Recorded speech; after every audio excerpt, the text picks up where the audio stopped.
So I compared the big cement truck to a smaller one. So this is the Scania model and the MAN model, but this is a remote control. Yep, it's a big truck than a small truck. The steering can work on this one, but the Scania didn't.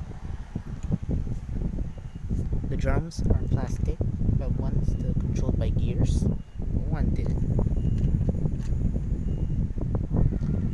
The back of both mixers are different. You have a discharge chute, but one's in a legged post. The other side is the same thing.